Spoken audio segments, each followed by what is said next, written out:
Let's go ahead and finish up a review that we got through yesterday. Yesterday we talked about lessons 94 and 95 from questions 1 down to 8. So we're picking up with question 9 today with graphing our linear inequalities. This came out of lesson 97 where we talked about our linear inequalities.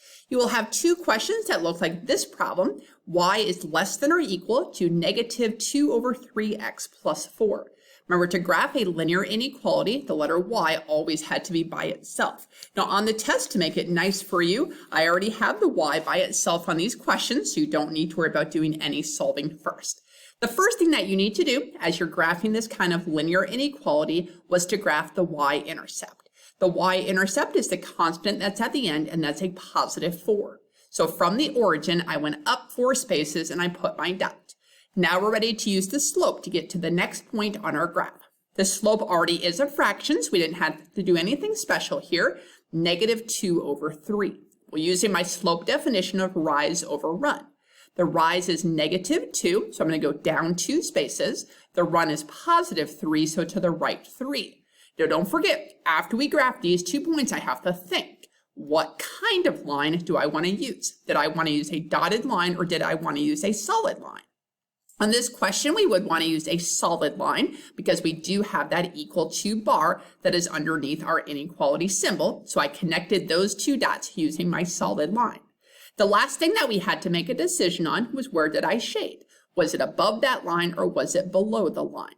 The inequality symbol that we have in this question is a less than. What did less than mean? It was to go below. So I shaded below my line. Again, you don't need to shade every single square inch like I have here, just a rough sketch. Here's the area where I want, where I'm below my line. So you'll have 2 questions that look just like that one. You'll have a question like this. Y is greater than 3x minus 1. Notice again, the y is by itself, so you do not need to do any solving first. What is the y-intercept in this question? It is negative 1, the constant at the end. So from the origin, I went down 1 space. The slope on this question, what I see right in front of the x, is the number 3. Now this slope is not a fraction, so what's the easiest way to write that as a fraction? We put it over 1. So 3 over 1 means I'm going to go up 3 and to the right 1 to get to my next dot. What kind of line do we want to use here? It's going to be a dotted line because we do not have the equal to bar as part of the inequality symbol, and the symbol we have this time is greater than. Where do I shade for greater than? It is above my line, so I shaded that section on the Cartesian plane. Last thing that you'll face here in this section of graphing our linear inequalities looks like this question, where it just has the x. It doesn't have the y, so this was a little bit different kind of graph that we faced. Well, what direction was the x? It was going left and right.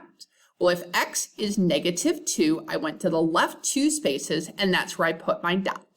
What kind of line do we have to use on this question? It was a dotted line because we do not have the equal to symbol as part of the inequality. When we have this kind of question, when it was just x and a number, the kind of line that we drew was a vertical line. That's where x is always negative 2 because you always have to shift 2 spaces to the left to get to that line. Now, I can't think greater than above on this kind of situation because I can't go above a vertical line. But where do I go if I'm greater than or bigger than negative 2? I would shade off to the right on this kind of question. So that's why you'll face the numbers 9 through 12 for me, graphing our linear inequalities. The next section came out of lesson 98, where we talked about how to solve quadratic equations using our factoring. Your first question looks like this one.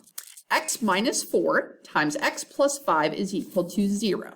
Notice this question is already in its factored format, so there's nothing special that you need to do. You can go ahead and start solving it right away.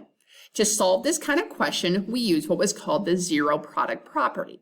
The zero product property told me that if I had a multiplication question that was equal to 0, one of those factors had to be set equal to 0. So I took the first factor, that was x minus 4, I set that equal to 0. I took my second factor, x plus 5, again set that equal to 0. Don't forget, your goal is to solve for x. The first equation, I would have to add 4 to do that, so 0 plus 4 gave me 4. And the second equation, I would subtract 5. So 0 minus 5 is negative 5, and there's my 2 answers that work on this question. The next problem will look like this one. It's not in the factored format, so you're going to have to do that first. X squared plus 2x is equal to 8. Now, something else that you have to do on this question not only is factor, but you also have to set this equation equal to 0 first before we can factor. You always wanted the x squared to be positive, and that is the case that we have here. So to set this equal to 0, we need to subtract the 8. There are no like terms to put that 8 together with, so we just have our x squared plus 2x that was there already, and there's the minus 8 that we brought from the right-hand side to the left-hand side. Now that the question equals 0, let's break this into our two separate parentheses so we can solve this question. As we break it up into our two separate parentheses, I notice there's a minus at the end, which tells me the signs in my parentheses will be different. One will be positive and one will be negative.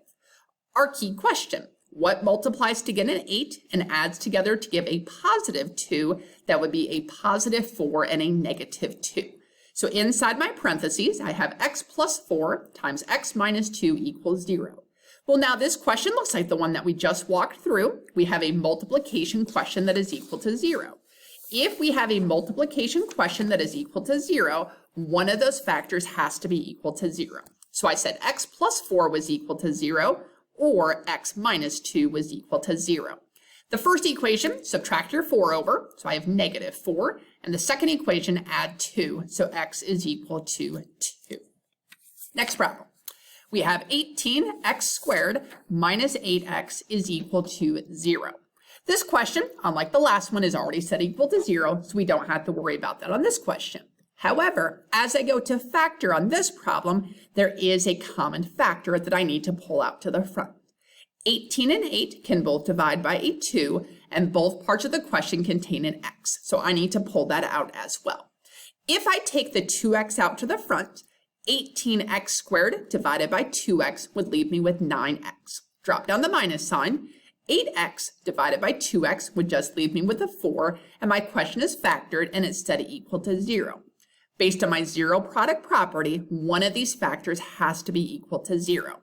The first factor I have is the common factor that we moved out to the front, so 2x could be equal to 0.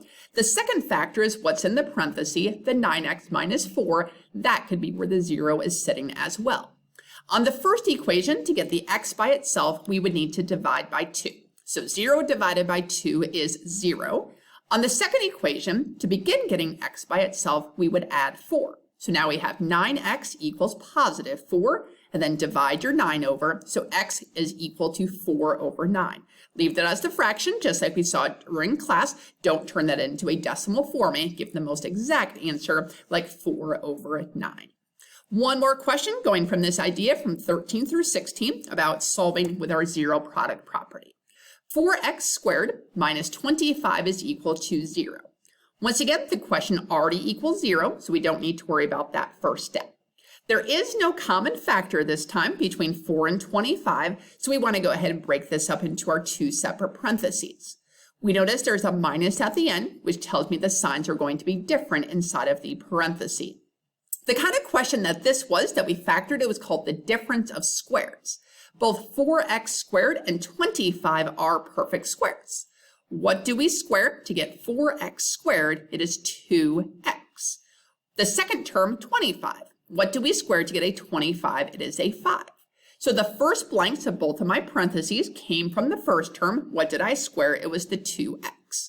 The last blank in both parentheses came from the last term. What did we square for 25? It was the number 5. We have 1 plus and 1 minus because we knew the signs were going to be different because of the minus 25. The question's factored, it's set equal to 0, so let's write our two different equations. The first equation comes from the first parenthesis, 2x plus 5 is equal to 0. The second equation comes from the second parenthesis, 2x minus 5 is equal to 0. On both equations, the 5 is what we have to take care of first.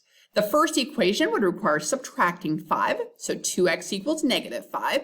The second equation would add 5, so 2x equals 5.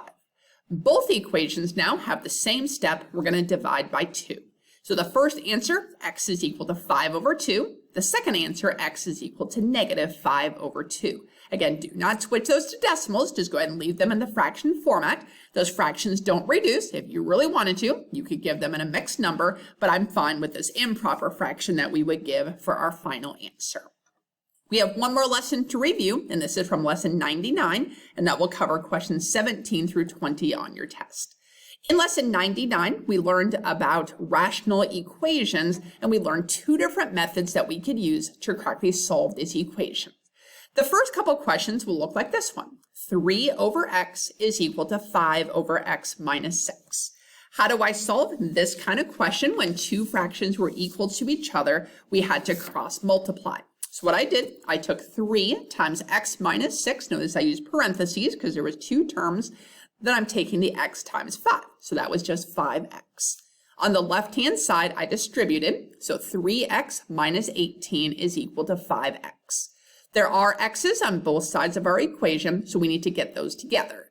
Now, since the right side only contains an x, I took the x from the left-hand side and moved it to the right-hand side.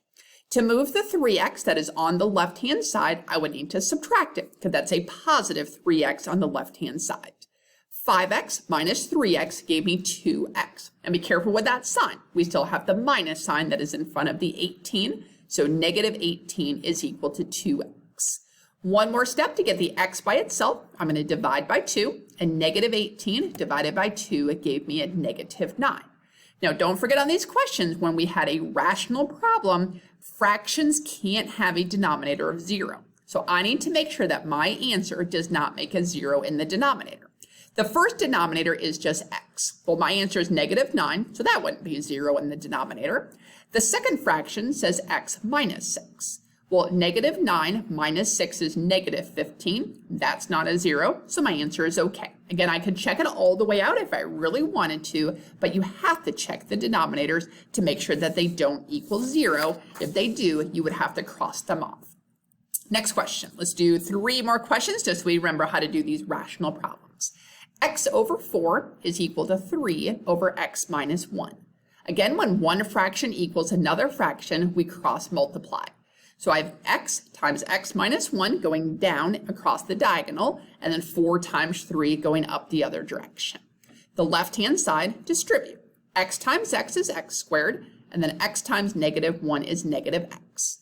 On the right-hand side, 4 times 3 equals 12. Now this question is very similar to what we just did from numbers 13 through 16. You have a squared term, you have the x term, and you have a constant, so your question has to be set equal to 0 before you can continue. To do that, I would subtract my 12 over, so I have x squared minus x minus 12 is equal to 0. My solving process is just like we did on the last set of questions. We're going to factor. In our factors, we know we're going to have different signs, and that's because of the minus that's in front of the 12. In front of that x is that negative sign, and is technically negative 1. So what multiplies to get a 12 and adds together to get negative 1? That would be negative 4 and positive 3. So my factors are x plus 3 and x minus 4, and my question still equals 0. Applying our zero product property, one of those factors has to be equal to 0. So x plus 3 equals 0. The second one, x minus 4, is equal to 0. The first equation, subtract your 3, so x equals negative 3. The second equation, add 4, so x equals 4. Again, don't just stop there. Do those answers actually work? The first denominator does not have an x down there. It's always the number 4, so I don't need to check that one. The second fraction does have an x in the denominator, so that's where I need to check. My first answer, negative 3. Well, negative 3 minus 1 is negative 4. That's okay for me to have a negative 4 in the denominator. The second number, 4. So let's try that one. 4 minus 1 is 3. Again, it's okay for me to have a 3 in the denominator. We only cannot have the number 0 in the denominator of our fraction. Because both of these answers checked, they don't make zeros in the denominator, I would need to give both of them for our final answer. The next question that you're going to face involves method 2 that we learned in lesson 99, because we have two fractions that are on the left-hand side of the question. We cannot combine those fractions together as they appear because they do not have the same denominator. So how did we go about this kind of question? We multiplied by the common denominator to knock the fractions out. Well, what's nice about this question, I don't see any plus or minuses in the denominator, so I just need to pick everything that I see the most times I ever saw it. What do we have in the denominator? There's the number 2, so that would be included in our common denominator. The first fraction has an x. The second fraction also has an x. There's 1 in each fraction, so my common denominator that I'm going to multiply by is 2x. So that's what I have in yellow. What's inside parentheses is the original question that was given to us. Now, as we did this common denominator, if it helped you, you can put that over 1 so we can see what crosses off in our question. Within the first fraction, I look at the denominator. The denominator is x, so that means it would cross off the x from the yellow, from the common denominator. So I would have the 2 and the 3 left over, and they're going to get multiplied together, and I drop down the plus sign. The second fraction has a 2 and an x in the denominator, so it would cross off both things that I have in yellow from the common denominator, just leaving us with the 16. The last part of our question isn't a fraction. I mean, technically it's over 1 again, so nothing crosses off. So we have the 2 from the yellow from the common denominator, the 11 that was already in the question, and the x that we had from the common denominator. Let's multiply this out. So 2 times 3 gave me 6. We still have our plus 16. And on the right side, 2 times 11 is 22, so 22x. On the left-hand side of our question, we have some like terms. So 6 and 16 make 22. And to get the x all by itself, which is on the right-hand side, divide over my 22. And 22 divided by 22 gave me 1. Again, got to check my answer. If I put 1 into the first fraction, I just have an x down there, so it would replace with a 1, and that's okay. The second fraction says 2x. So 2 times 1 is 2. Again, it's okay for me to have a 2 in the denominator, so my answer of 1 is an acceptable answer. Last review question before you take your test. X minus 1 over x minus 2 equals x plus 9 over 2x minus 4. This is like the first two questions that we did together, where I have one fraction on both sides of the equal sign. When that was the case, we cross multiplied. So I have 2x minus 4 is going to get multiplied with the x minus 1. Then the other direction, the x minus 2 is going to get multiplied with the x plus 9. Notice I used parentheses around all 4 parts because they had 2 terms on each of those sections. On both sides of our equation, we need to multiply these out, and that will require us to FOIL. So on the left-hand side, the first terms, 2x times x, gave me 2x squared. The outside, 2x times negative 1 was negative 2x. The inside, negative 4 times x is negative 4x. The last terms, negative 4 times negative 1 is positive 4. Let's go to the right-hand side, do the same thing. So the first terms, x times x was x squared. The outside, x times 9 was plus 9x. The inside, negative 2 times x is minus 2x. And then the last terms, negative 2 times 9 is negative 18. So I FOILed on both sides of the question. Staying on each individual side of the question, I'm going to collect the like terms. On the left-hand side, we have these two pieces right here that both contain an x. So I can put those two together. We cannot combine the 2x squared with that because it has an exponent, and these two pieces do not. On the right-hand side, we can do the same thing. We have these two terms that both have an x, so we can put them together. So on the left-hand side, negative 2x and a negative 4x make negative 6x. We still have the other two pieces, the 2x squared and our plus 4. On the left-hand side, 9x minus 2x make positive 7x. Then again, we still have the other two pieces, the x squared minus the 18. Because we do have the x squared, as we saw a couple questions ago, our equation has to be set equal to 0. So I'm going to take all of these pieces from the right-hand side and move them to the left-hand side. To do that, the first thing, the x squared. Well, to move that, I would subtract. 2x squared minus 1x squared is 1x squared, or just x squared. The second thing, the 7x. Well, to move that over, I would subtract. Negative 6x minus 7x is negative 13x. The last thing I need to move is the minus 18. To do that, we would have to add. So 4 plus 18 is 22, and now our equation equals 0. Just like we did in the section from 13 down through 16, we're going to factor and set this equal to 0. That way we can solve. As we factor, there's no common factor here, but we can go into 2 separate parentheses. The sign at the end is plus, which tells me that my parentheses will have the same sign, and I see the minus in the middle, so they're both going to have minus signs. What multiplies to make it 22 and adds together to make our negative 13? That would be negative 2 and negative 11. Now that we factored, let's write both of our equations. The x minus 2 could be equal to 0, or the x minus 11 could be where the 0 is sitting as well. Both of those equations require us to add. So the first equation, 0 plus 2 would make a 2. The second equation, 0 plus 11 is 11. Don't forget to check your answer. Let's start with our 2. If I put 2 into that first numerator, I have 2 minus 2, which is 0. Uh-oh, we can't have a 0 in the denominator, so I don't even need to check the second denominator. I already know the first one makes a 0, so I cannot include the number 2 in my final answer. So hopefully the 11 works. If I put 11 into my denominator, 11 minus 2 is 9. That's okay. I can have a 9 in the denominator. The second fraction, 2 times 11 is 22. 22 minus 4 is 18, and that's okay. I can have an 18 in the denominator, so my only answer on this question is the positive 11. So make sure before you take your test, you look over your review notes. Again, you can use your review sheet and your review notes to help you as you're taking this test.